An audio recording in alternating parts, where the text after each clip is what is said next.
This time of year, it's kind of chilly in the morning, and what I like to do is, get a fire going and, knock some of that chill off.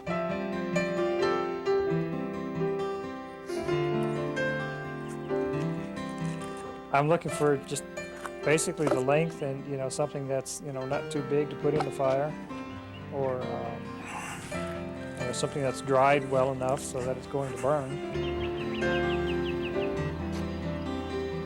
Here in the Texas Hill Country, Tom Marshall has made a promise to himself that no matter how much time goes by, no matter how much technology pulls us away from our relationship with the forest, he will always keep the home fires burning. A fireplace and mesquite firewood, Tom says, warms the soul as well as the body. When mesquite burns, it burns very hot. It's the biggest characteristic that it has. It's known for being a hot fire. I can warm the whole house with a good mesquite fire. Sometimes when I'm building a fire, there's some pieces that just can't go into the fire. It's like it's against my religion.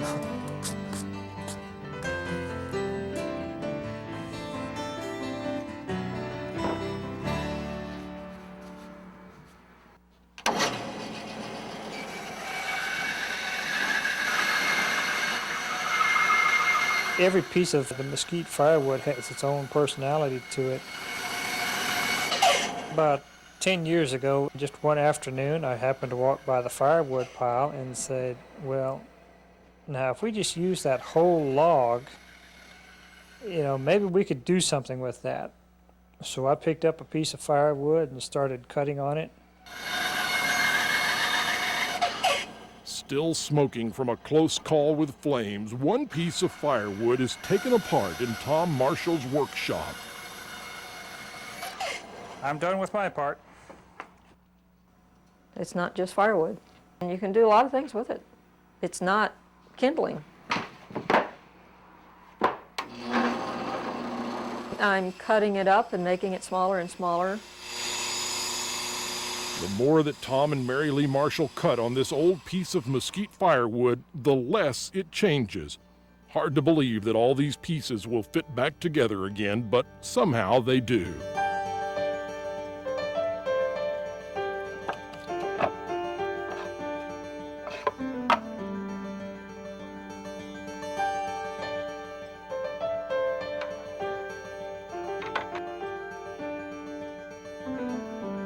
Most people, when they see this piece of wood, it's just a piece of firewood.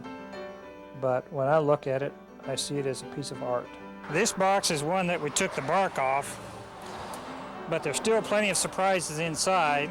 It's got 1, 2, 3 full-length trays.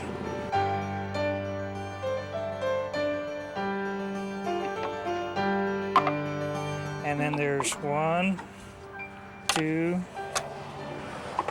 3, 4 of what we call the hiding trays. There have been a lot of people who think that we sell firewood, and they don't even believe that it's a jewelry box until I reach in or open the lid and show them what's inside. No, they ain't dainty and there's no spinning ballerina on top, but inside you can find an endless supply of trays and shelves and hidden drawers. Jewelry never had it so good.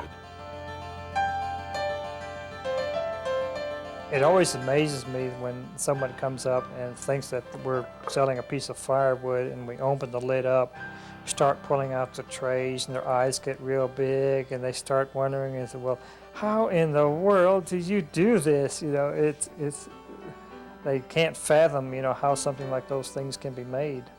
People cannot believe that we cut these up into little pieces and put them back together again. And everything that's in there is what grew there. I've heard people say that it is not possible to do this.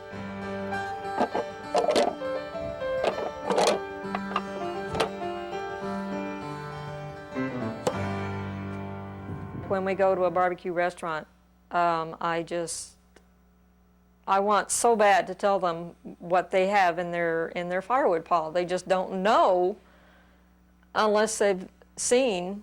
A lot of people have no idea what mesquite looks like, even here, and they think that that anything small enough to fit in a fireplace is not big enough to do anything interesting with.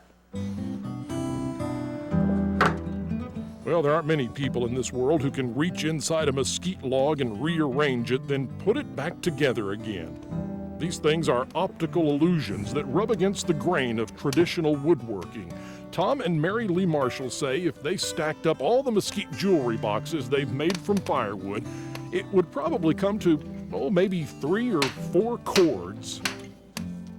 When it's all said and done, I really haven't altered or changed anything about the log, but by putting a little bit of my personality into it and cutting the log in a certain way, I've made the beauty that's within that log available for people to see. I just have to make sure that this piece of wood doesn't end up into the wrong pile.